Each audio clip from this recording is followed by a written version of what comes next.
ہے اور یابیز نے اسرائیل کے خدا سے یہ دعا کی. جب وہ دعا شروع کرتا ہے تو وہ ابراہیم، اسحاق، یعقوب کے خدا سے کیا کرتا ہے؟ دعا کرتا. اور اس کا نشانہ اس قدر درست ہے کہ وہ جانتا ہے کہ اس جیسا معبود نہ زمین اور نہ آسمان میں ہے. اور ہم دیکھتے ہیں کہ یہ اسرائیل کے خدا سے کیا کرتا ہے؟ یہ دعا کرتا ہے اور ایک زرد آہ بھرتا ہے اور کہتا ہے کہ تو مجھے واقع کیا کر برکت دے. یابیس کے نام کے معنی مفہوم کیا ہے؟ کہ غم. لیکن وہ ہرگز یہ نہیں چاہتا کہ یہ غم اور دکھ جو ہے میرے ساتھ جڑا رہے، کیونکہ نام جو ہے انسانی شخصیت پر کیا ہوتا ہے؟ اثر انداز ہوتا ہے. اسی حصوں میں آپ سب کی سلامتی ہو. آئیے ہم تھوڑے سے وقت کے لیے خداوند کے الہی زندہ بخش کلام کی طرف متوجہ ہوں گے اور اپنا دھیان و گیان لگائیں گے کہ آج یہ شب خداوند مجھ سے اور آپ سے کیا مخاطب ہے. ہم اپنی اصلاح کے لیے دیکھنے والے ہوں گے خدا کے کلام میں سے کہ خداوند کیا فرماتا ہے اور اس کے کلام کی اہم سچائیوں پر غور کریں گے. ساتھ نکالیے پہلا تواریخ اور اس کا 4 باب اور اس کی 9 اور 10 آیت. ان کے پاس کتاب مقدس ہے، ضرور اس کا استعمال کریں. لکھا ہے اور پہلا تواریخ اس کا 4 باب اور اس کی 9 اور 10 آیت. لکھا اور یابیز اپنے بھائیوں سے معزز تھا اور اس کی ماں نے اس کا نام یابیز رکھا کیونکہ کہتی تھی کہ میں نے غم کے ساتھ اسے جنم دیا. اور یابیز نے اسرائیل کے خدا سے یہ دعا کی کہ تو مجھے واقعی برکت دے اور میری حدود کو بڑھائے اور تیرا ہاتھ مجھ پر ہو اور تو مجھے بدی سے بچائے تاکہ وہ میرے غم کا باعث نہ ہو. اور جو اس نے مانگا خدا نے اس کو بخشا. خدا کے پاک کلام کے پڑھے سنے جانے پر خداوند کی برکت ہو، خداوند کا شکر ہو. عزیزو، جب ہم خدا کے کلام کا مطالعہ کرتے ہیں تو خدا کا کلام ہر دور کے اندر انسان کی رہنمائی کا کیا بنتا رہا ہے؟ سبب بنتا رہا. اور جتنے لوگوں نے خدا کے کلام کو اپنا مشل راہ بنایا، اس کے پیچھے چلنے کی کوشش کی یا اس کے ساتھ چلنے کی کوشش کی، خدا نے انہیں اپنے دستے شفقت کو بڑھا کر کثرت کی برکت بخشی اور اپنے جلال کے لیے بڑھایا. سو آج یہ جو حوالہ ہمارے سامنے ہے، پہلا تواریخ اور اس کا 4 باب اور اس کی 9 آیت، یابیز نامی شخص کا ہمیں یہاں ذکر ملتا ہے. اور یابیز کے نام کے معنی یا مفہوم کیا ہے؟ کہ غم. اور یابیز کا تعلق منشیوں کے کیا تھا؟ گھرانے سے تھا. پہلا تواریخ اور اس کے 2 باب کی 55 آیت میں لکھا ہے اور یابیز کے رہنے والے منشیوں کے گھرانے اور ترکاکی تھے. اور یہ ان کا سارا سلسلہ کینیوں کے ساتھ اور رکابیوں کے گھرانہ کے ساتھ جا کر جڑتا تھا. کینی لوگ کون تھے؟ یہ مقدس موسیٰ کے سسرال کی بات ہو رہی ہے. اور یابیز کا تعلق کن کے ساتھ جا کر جڑتا تھا؟ کینیوں کے ساتھ. اور ہم دیکھتے ہیں کہ پھر وہ کون لوگ تھے؟ وہ منشی لوگ تھے جو ریکارڈ کو کیا کرتے تھے؟ محفوظ کرتے تھے. اور یابیز کا تعلق کن سے تھا؟ منشیوں کے گھرانہ سے. اور یہ کون لوگ تھے؟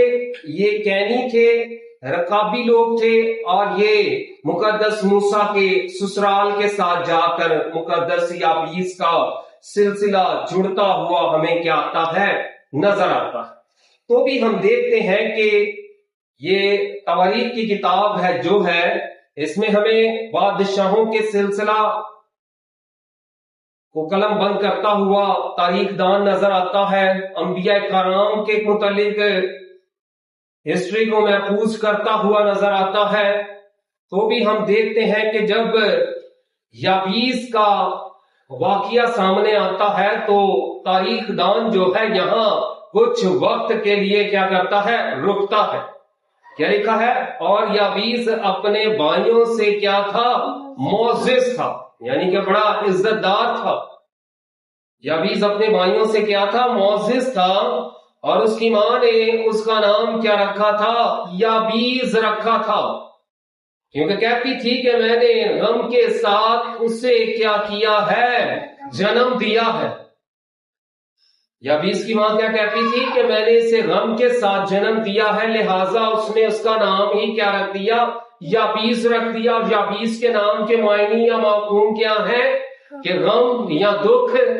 سو ہم دیکھتے ہیں کلام اقدس کی اہم سچائیوں پر غور کرتے ہوئے، لیکن یابیس بھی جانتا ہے کہ میرے نام کا مطلب کیا ہے، کہ دکھ ہے، غم ہے اور تکلیف ہے۔ لیکن عزیزو، جب ہم اس حوالہ پر غور کرتے ہیں تو 10ویں آیت میں لکھا ہے، پہلا تواریخ اس کے 4 باب کی 10ویں آیت میں لکھا ہے، اور یابیس نے اسرائیل کے خدا سے یہ دعا کی۔ جب وہ دعا شروع کرتا ہے تو وہ ابراہیم، اسحاق، یعقوب کے خدا سے کیا کرتا ہے، دعا کرتا، اور اس کا نشانہ اس قدر درست ہے کہ وہ جانتا ہے کہ اس جیسا معبود نہ زمین اور نہ آسمان میں ہے۔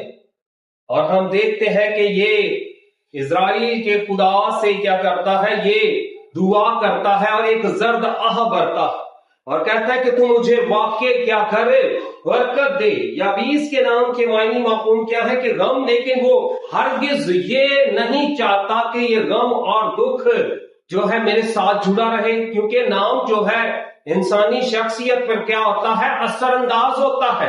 خدا نے جب ابراہیم کو بلایا تو اس سے پہلے اس کا نام کیا تھا، ابراہیم تھا۔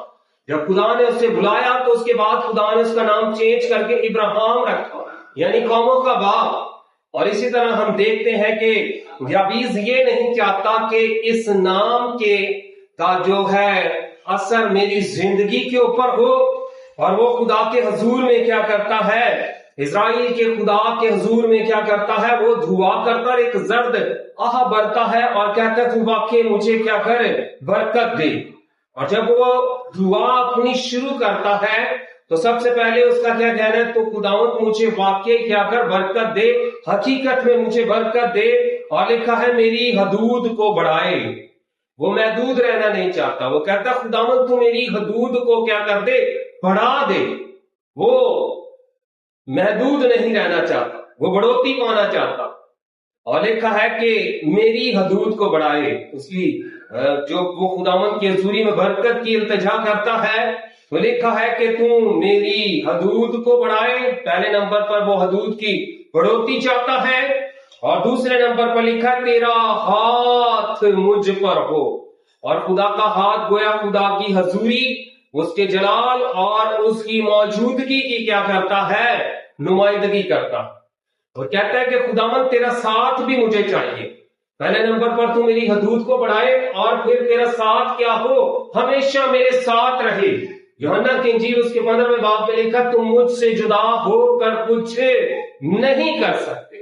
لہذا یابیس جانتا ہے کہ خدا کا ساتھ جو ہے وہ میرے لیے شاذوری کا کیا بنے گا، سبب بنے گا۔ اسی لیے لکھا ہے کہ تیرا ہاتھ کیا ہو، مجھ پر ہو۔ اور تیسرے نمبر پر پھر لکھا ہے تو مجھے بدی سے بچائے۔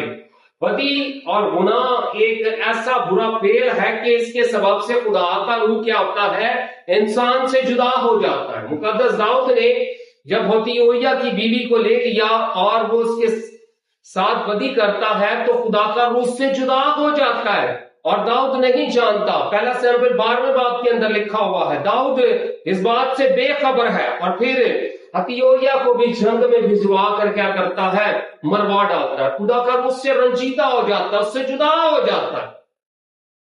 اور ہم دیکھتے بدی کے سبب سے خدا کا روح سے جدا ہو جاتا ہے۔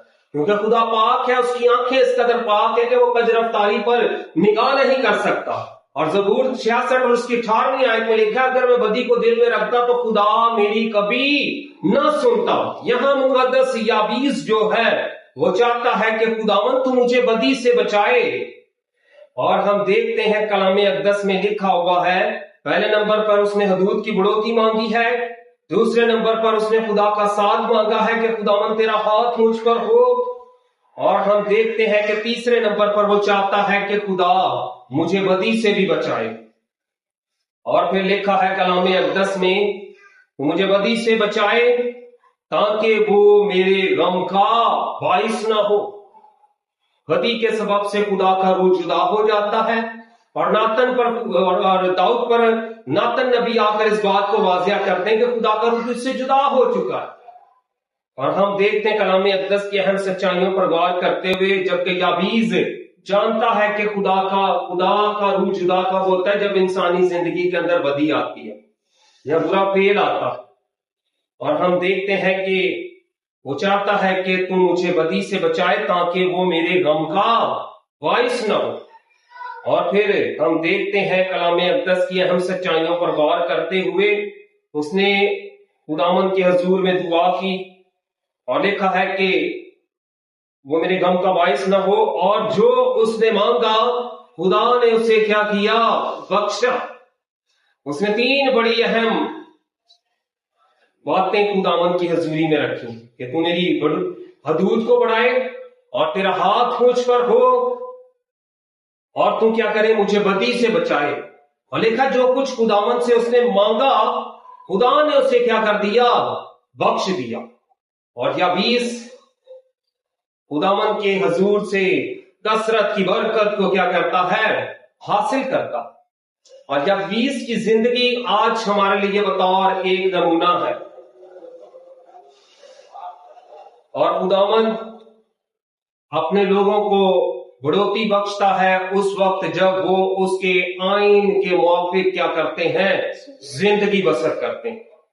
اور خدا ان کے ساتھ بھی رہتا.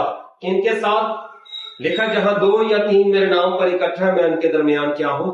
موجود ہوں. پھر مسیح یسوع کا یہ بڑا وعدہ کہ میں اب سے لے کر متی 28 باب کے اندر لکھا ہے اب سے لے کر دنیا کے آخر تک ہمیشہ تمہارے کیا ہوں؟ ساتھ ہوں. اور پھر اسی طرح آپ دیکھیں عبرانیوں 11 باب کی 6 آیت میں لکھا ہے خداوند کیا فرماتا ہے کہ بغیر ایمان کے اس کو پسند آنا کیا ہے؟ ناممکن ہے. خداوند کے پاس آنے والے کو ایمان لانا چاہیے کہ وہ موجود ہے. وہ اپنے طالبوں کو کیا کرتا ہے؟ بدلہ دیتا ہے. وہ اپنے لوگوں کے درمیان اپنی موجودگی کو کیا کرتا ہے؟ ظاہر کرتا.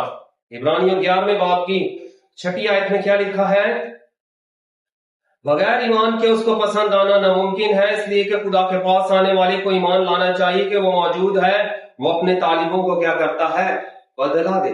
یاد رکھیے گا کہ خدا اپنے لوگوں کو کبھی تنہا نہیں چھوڑتا، ان کے ساتھ رہتا. اور چاہے وہ کمزور ہو جائیں تو بھی وہ ان کی شاذوری کا کیا بنتا ہے؟ سبب بنتا. آج لمحہ فکریہ یہ ہے کہ یابیس نے تو جو کچھ مانگا خدا نے اس کو بخش دیا. تو آج لوگ بھی بہت کچھ خدا کے حضور سے مانگتے ہیں. متی کے انجیل میں لکھا ہے کہ زبدی کے بیٹوں کی ماں نے آ کر خدا سے کیا مانگا کہ جب خداوند تو اپنے جلال میں آئے تو ایک میرا بیٹا تیری دائنی طرف ہو اور ایک تیری بائیں طرف ہو. اور خدا نے اس سے کیا کہا کہ عورت تو نہیں جانتی کہ کیا مانگتی ہے. ایک کے لیے زندگی مانگ رہی ہے اور دوسرے کے لیے موت مانگ رہی ہے. سو میرے عزیزو یاد رکھیے گا کہ زبور کی کتاب کے اندر لکھا ہوا ہے کہ مجھ سے مانگ تو میں قوموں کو تیری میراث کے لیے اور زمین کے انتہائی حصہ کو تیری ملکیت کے لیے تجھے بخش دوں. لیکن یاد رہے کہ خداوند کے حضور سے آپ جب بھی مانگیں اپنی جائز ضرورت کو خدا کے حضور میں رکھیں. جائز خواہشات کو نہ رکھیے گا، کیونکہ خواہش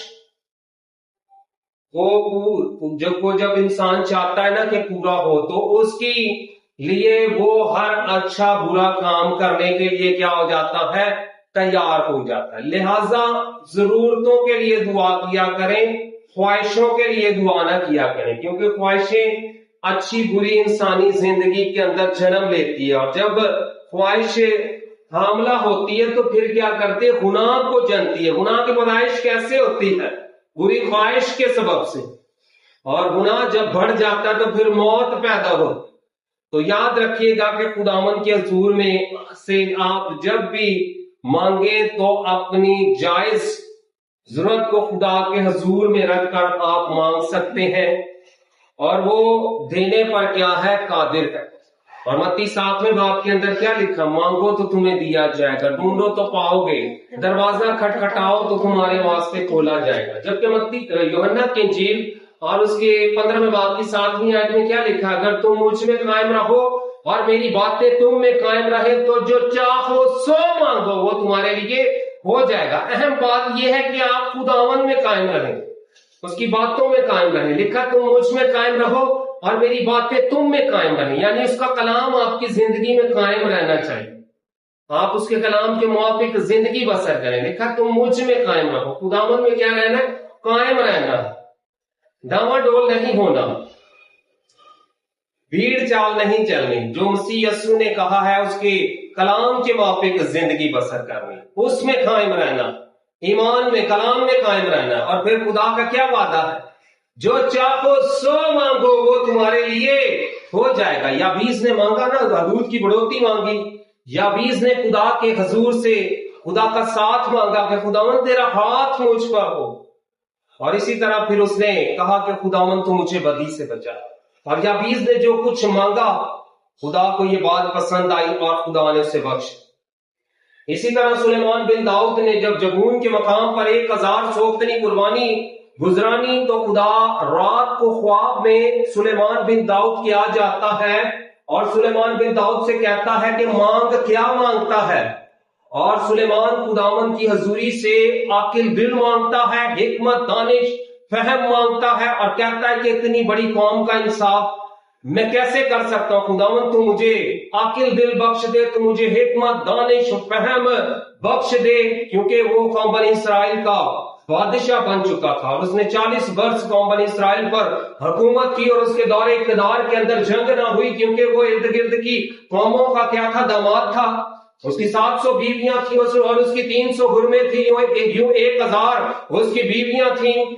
تو بھی ہم دیکھتے ہیں کلام اقدس کی اہم سچائیوں پر غور کرتے ہوئے کہ خدا کو یہ بات پسند آئی کہ سلیمان بن داؤد نے عاقل دل مانگا ہے, حکمت, دانش, فہم مانگا ہے, سو خدا اسے کیا کرتا ہے, بخش دیتا ہے. لیکن خداوند کہتا ہے کہ میں نے تجھے دولت, شہرت اور عمر کی درازی کیا کر دی, انعام میں بخش دی, نہ تجھ سے پہلے کسی کو ملی اور نہ تیرے بعد تجھ سا کوئی ہوگا.